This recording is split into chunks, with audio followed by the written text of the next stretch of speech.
Just as for vectors, there are situations in which you want to select single elements or entire parts of a matrix to continue your analysis with. Again, you can use square brackets for this. But the fact that you're dealing with 2 dimensions now complicates things a bit.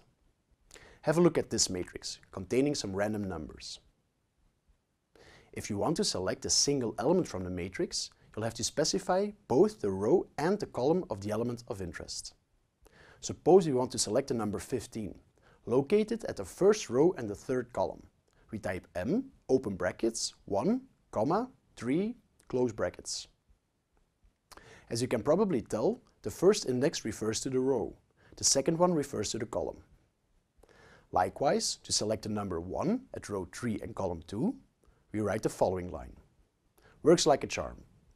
Notice that the results are single values, so actually vectors of length 1.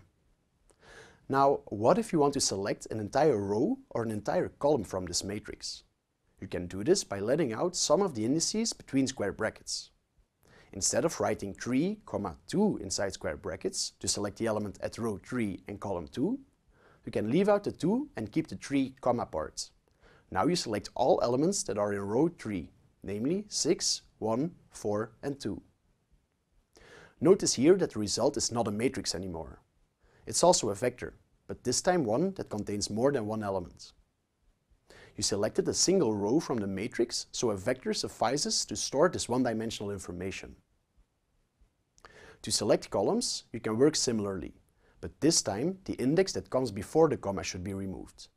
To select the entire third column, you should write m, open brackets, 3, close brackets.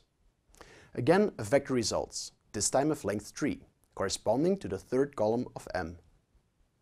Now, what happens when you decide not to include a comma to clearly discern between column and row indices?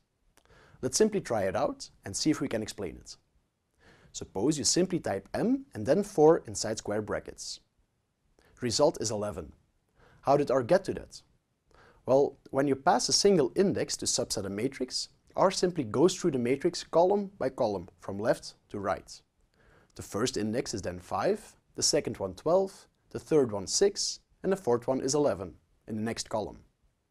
This means that if we pass m9, we should get 4 in the third row and the third column. Correct. There aren't a lot of cases in which using a single index without commas is useful, but I just wanted to point out that the comma is really crucial here. In vector subsetting, you also learned how to select multiple elements. In matrices, this is of course also possible, and the principles are just the same. Say, for example, you want to select the value 14 and 8 in the middle of the matrix. This command will do that for you. You select elements that are on the second row and on the second and third column. Again, the result is a vector, because one dimension suffices. Beware, however. You can select elements that don't have one of row or column index in common. If you want to select 11 on row 1 and column 2 and 8 on row 2 and column 3, this call will not give the wanted result. Instead, a submatrix gets returned that spans the elements on row 1 and 2 and column 2 and 3. These submatrices can also be built up from disjoint places in your matrix. Creating a submatrix that contains elements on row 1 and 3 and columns 1, 3 and 4, for example, would look like this. Now, remember these other ways of performing subsetting? By using names and with logical vectors? These work just as well for matrices. Let's first have a look at subsetting by names. We'll have to name the matrix for that, of course. In fact, subsetting by name works exactly the same as by index, but you just replace the indices with the corresponding names. To select 8, for example, you could use row index 2 and column index 3, or use the row names R2 and column name C. You can even use a combination of both. Just remember to surround the row and column names with quotes. Selecting multiple elements and submatrices from a matrix is straightforward as well. To select elements on row R3 and in the last 2 columns, you can use this line.